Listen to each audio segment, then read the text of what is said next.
tous et bienvenue sur la chaîne de l'étudiant pour cette première journée des épreuves de spécialité du bac. Alors nous allons ensemble corriger l'épreuve de SES de ce lundi 20 mars. Et pour cela, j'accueille Adrien Bonino. Bonjour. Bonjour. Vous êtes donc professeur de SES au lycée Simone Veil à Boulogne-Billancourt. Donc pour ce sujet de SES, vous aviez le choix entre une dissertation et une épreuve composée en 3 parties.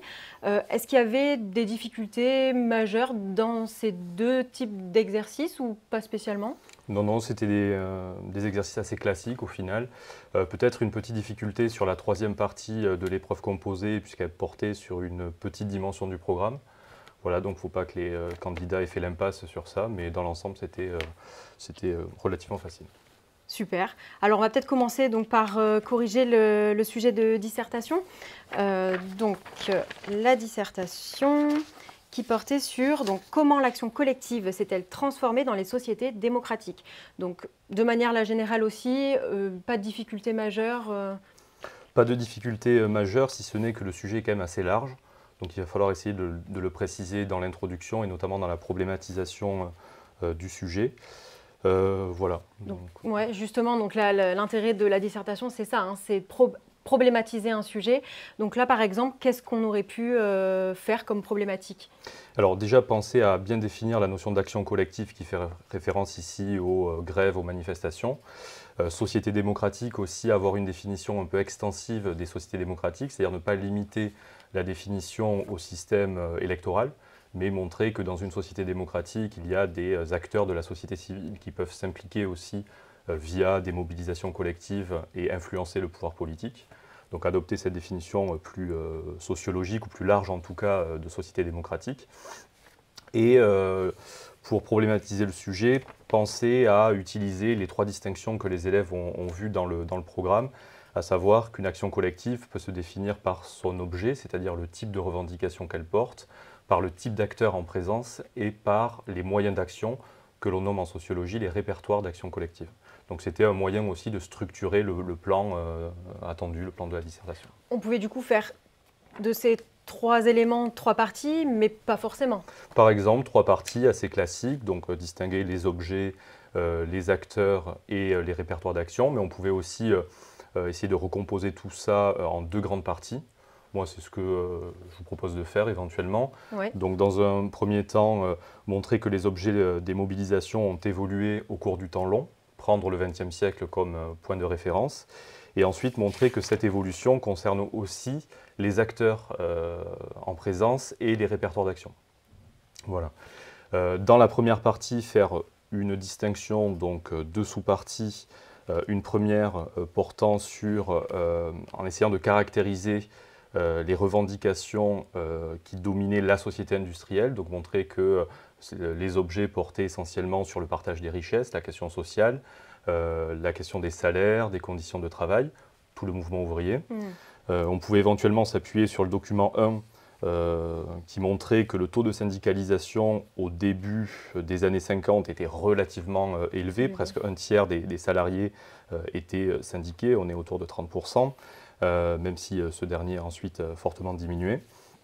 Donc ça, c'était la première sous-partie. La seconde sous-partie, on peut décrire les objets de mobilisation qui ont émergé à la fin du XXe siècle et qui ont comme point commun d'être orientés vers des revendications que l'on peut qualifier de post-matérialistes, basées sur les droits, la reconnaissance des minorités, la lutte contre les discriminations, que ce soit en matière d'orientation sexuelle ou les luttes antiracistes. Et notamment, on peut citer le document 2, on peut mobiliser ce document 2 qui traite de ces mouvements antiracistes. Donc là, on voit qu'on est sur des revendications non matérialistes a priori, mais plus sur les discriminations.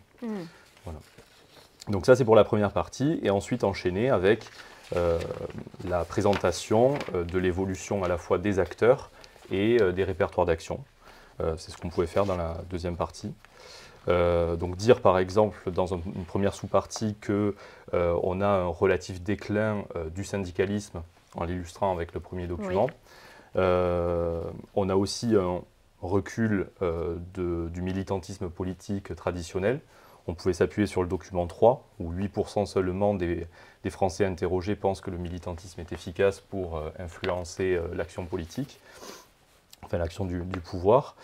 Mais dans le même temps, on assiste aussi à un renouveau de l'engagement politique avec l'engagement associatif, par exemple, dans le domaine humanitaire ou sur des questions plus particulières, ou l'émergence aussi de groupes beaucoup moins institutionnalisés. Je pense notamment à des exemples comme Dernière Rénovation ou Action Rébellion, qui sont des mouvements souvent de jeunes qui visent à se mobiliser sur des actions bien précises autour du climat, autour de la question climatique. Donc ça, c'était la première sous-partie du Grand 2. La deuxième sous-partie du Grand 2, transformation des répertoires d'action, en insistant sur le fait qu'on a de plus en plus des modalités d'action peut-être non conventionnelles, moins institutionnalisées, qui cherchent moins à avoir un relais auprès du personnel politique, à des actions plus radicales, des actions coup de poing qui visent à mobiliser l'opinion publique. Voilà. Ce qu'on pouvait, dans l'ensemble, dire sur... Sans oublier la conclusion, du coup. Sans oublier la conclusion, il s'agit de rappeler les grandes étapes de l'argumentation et de réaliser une ouverture sur un sujet connexe. Et des points d'actualité en plus à mettre dans ce sujet, c'était possible, c'était utile ou... Alors c'était possible et on est complètement en lien avec l'actualité puisqu'on pouvait éventuellement faire une entrée en matière, une accroche autour des mouvements contre la réforme des retraites, puisque c'est complètement en lien avec cette idée que les mouvements sociaux peuvent participer aussi au processus démocratique. Oui. Donc c'était une entrée en matière possible. Très bien. En tout cas, peut-être la difficulté qu'il y avait, c'était ce que vous me disiez, qu'il s'agissait d'un sujet plus explicatif qu'un sujet classique. Sujet débat, sujet discussion, voilà. C'est les deux types de sujets en SES, en dissertation. Et c'est vrai que généralement ou souvent, les élèves s'entraînent sur des sujets débat avec un plan nuancé. Là, c'était vraiment un sujet explicatif. D'accord. Voilà. Très bien. Ben, du coup, on peut passer à l'épreuve composée. Oui.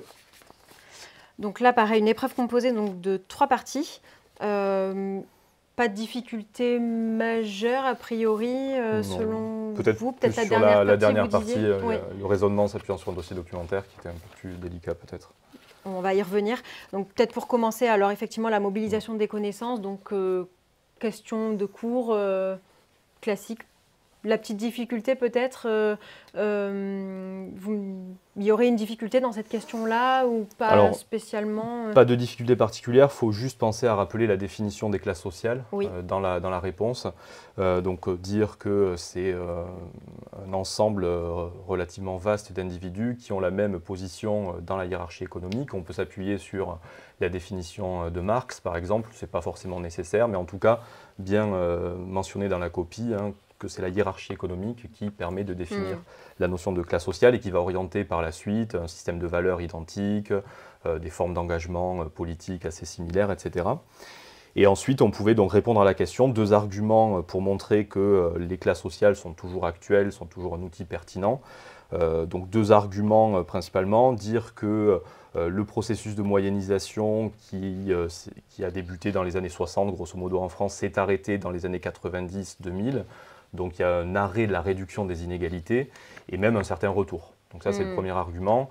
Un retour parce qu'on a une forte progression des inégalités de revenus et de patrimoine. Alors c'est plus limité en France, mais dans le monde occidental et notamment aux États-Unis, on voit qu'il y a un certain retour de l'inégalité, des inégalités scolaires qui sont aussi très présentes, etc. Donc les inégalités n'ont pas disparu et donc ça rend légitime l'analyse en termes de classe sociale. D'accord. Voilà, ça c'est le premier argument. Oui. Et dire ensuite que on a un certain retour depuis quelques années, voire même peut-être quelques décennies, de la conflictualité sociale autour de la question sociale, du partage des richesses, etc. etc.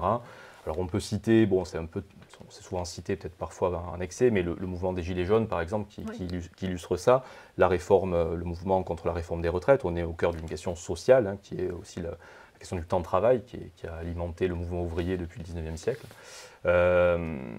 Voilà, c'était les 2 arguments, je pense, attendus à ce niveau-là. Très bien. Et alors ensuite, l'étude d'un document, donc là c'est 2 questions et avec un seul document de référence. Sur la première question, c'était juste une lecture en fait du document? C'est juste une lecture du document en fait. Donc, on demande au candidat en fait, de décrire l'évolution du nombre de brevets déposés au Royaume-Uni entre 2011 et 2019. Alors il s'agit d'une évolution en indice, base 100. Donc la difficulté résidait à comprendre comment on lit un indice, et savoir bien l'interpréter.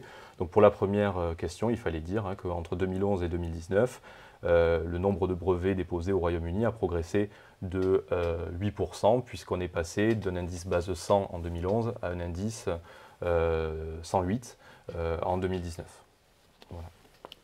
Et sur la deuxième question, là, il fallait faire des liens, un chapitre à lier en tout cas de manière importante sur cette question-là? Voilà, donc là, il s'agissait d'utiliser les éléments du document et d'utiliser des éléments de connaissance du cours relatifs au chapitre sur la croissance économique. Oui. Et en particulier, il fallait mobiliser la partie qui consiste à analyser l'effet des institutions sur la croissance. Donc les institutions, rappelez ce que c'est, ce sont les règles qui encadrent les interactions économiques et qui peuvent avoir un effet positif ou négatif sur les activités et donc sur la croissance. Et donc là, en l'occurrence ici, montrer que les brevets en particulier, puisque c'est un type d'institution et un type de droit de propriété, poussent les entreprises à innover dans la mesure où le système des brevets leur donne un monopole temporaire sur leur technologie. Et donc de ce fait, les entreprises sont incitées à entreprendre des dépenses de recherche et développement parce qu'elles savent qu'elles auront les retombées financières pendant 20 ans, en général la durée d'un brevet, de leur technologie. Et donc ainsi, c'est un facteur de croissance et donc il fallait l'illustrer en mettant en évidence la corrélation positive entre ces deux variables, à savoir la croissance donc, du nombre de brevets déposés et la croissance du PIB par habitant, c'est-à-dire du niveau de vie. Alors même si, bien sûr, les brevets et leur évolution ne sont pas les seuls facteurs de croissance, on peut imaginer que ça contribue. Donc derrière cette corrélation, il y a sans doute un lien de causalité, de cause à effet à mettre en évidence. Très bien. Voilà. Et enfin, dernière partie, donc là, c'était là où il y avait peut-être une petite difficulté sur ce raisonnement en fait, à apporter sur cette question. Donc, pourquoi il existe des échanges commerciaux entre pays comparables? Voilà. Alors, la difficulté résidait dans le fait qu'il fallait faire le lien avec une petite partie du cours et partir, si j'ose dire, d'un paradoxe, d'une contradiction entre ce que semble dire la théorie économique et ce que disent les faits lorsqu'on regarde les données sur le commerce international. À savoir, normalement, selon la théorie par exemple de Ricardo que les élèves ont travaillé ou selon le modèle ultérieur, le modèle HOS de la dotation factorielle, des pays qui sont très différents du point de vue de leur degré de développement, du point de vue de leur dotation en facteurs de production, sont censés échanger, puisque le commerce est un échange de différences. Voilà.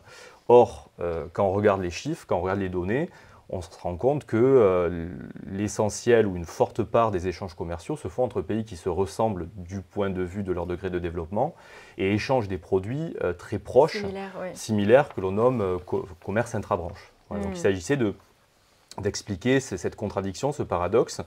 Et donc là, il y avait principalement 3 arguments attendus, et les documents d'ailleurs nous mettaient un peu sur la piste de ces arguments. Donc le premier qu'on pouvait mobiliser, c'est de dire que des pays similaires échangent des produits proches ou identiques, mais des produits différenciés, chacun se spécialisant dans un type de produit, et donc ça explique la complémentarité. Donc de ce point de vue-là, la théorie économique est toujours valide, sauf que cette spécialisation ne se fait pas sur des produits différents, mais sur des produits identiques, mais différenciés. Voilà, cette différenciation pouvant porter sur des caractéristiques, le coloris d'un produit. Et donc etc. Ça, c'est le document 3 qui nous donnait cet élément c'est le document 3 qui nous le... Alors non, le document 3 portait sur un autre argument qui est la fragmentation de la chaîne de valeur. Non, on pouvait éventuellement mobiliser le document 1 et montrer que des pays qui sont relativement proches ont un niveau d'échange relativement élevé. Par exemple, là on voit donc les principaux partenaires commerciaux de la France du point de vue des exportations et des importations, et on voit qu'on échange principalement avec l'Allemagne, l'Italie et la Belgique. Donc c'est pour montrer la relation entre le niveau d'échange et la proximité des pays du point de vue de leurs caractéristiques. Pour le deuxième argument, on pouvait mobiliser le document 2 sur alors, la différenciation, cette fois-ci, non pas une différenciation sur les caractéristiques que l'on nomme horizontale, mais une différenciation plutôt verticale, c'est-à-dire sur les gammes de produits, sur la qualité des produits. Et là, on voit clairement que de ce point de vue-là, la France a une spécialisation qui est assez duale, assez opposée, puisqu'elle est à la fois spécialisée dans des produits, on le voit ici en 2019, haut de gamme. Les produits haut de gamme représentent quasiment 42% des exportations françaises en 2019, et des produits bas de gamme, qui représentent entre 32 et 34. Et on voit que les produits milieu de gamme ne représentent que le quart des exportations. Donc faire le lien avec la différenciation verticale. Voilà. Et enfin, le dernier argument qui pouvait être illustré par le document 3, c'est la fragmentation de la chaîne de valeur, qui explique que les pays échangent de plus en plus des biens intermédiaires, des composants, qui rentrent dans la fabrication d'un produit fini, en fait. Et donc là, on a l'exemple de l'aéronautique, où on va avoir des échanges internationaux entre pays assez proches d'un seul et même produit fini, un avion A380. Voilà. Donc sur cet exercice, pareil, c'est une petite introduction, pas forcément de problématique à créer, on peut, mais en tout cas, ce n'est pas forcément ce qui est attendu. Et ensuite, développer les trois arguments. C'est ça, un paragraphe en fait par argument. Donc là, c'est un exercice qui est plus libre que la dissertation du point de vue de la structure. C'est autant de paragraphes qu'il y a d'arguments à développer. Et en introduction, en effet, ils peuvent reprendre le sujet, éventuellement le reformuler, mais il n'y a pas vraiment de problématique en tant que telle comme en dissertation. Voilà. Et finir par une petite conclusion où on rappelle l'argumentation très simplement. Et pas d'ouverture particulière. Pas d'ouverture, c'est possible, mais ce n'est pas forcément attendu dans cet exercice-là. Voilà. Eh bien, écoutez, merci beaucoup en tout cas pour votre présence et pour ce corrigé très clair. Et on rappelle aussi qu'à chaque fois, les sujets dissertation et épreuve composée, c'est au choix. Donc, ne faites pas les deux. Exactement. Donc voilà pour le corrigé de SES. Je vous rappelle que vous retrouverez aussi le corrigé écrit de cette épreuve de spécialité sur le site de l'étudiant.fr. Sur notre chaîne YouTube, vous allez retrouver également les corrigés vidéo des épreuves de physique-chimie et de mathématiques. Et sur notre site, l'ensemble des corrigés écrits des autres spécialités. Merci encore et merci à vous de nous avoir suivis.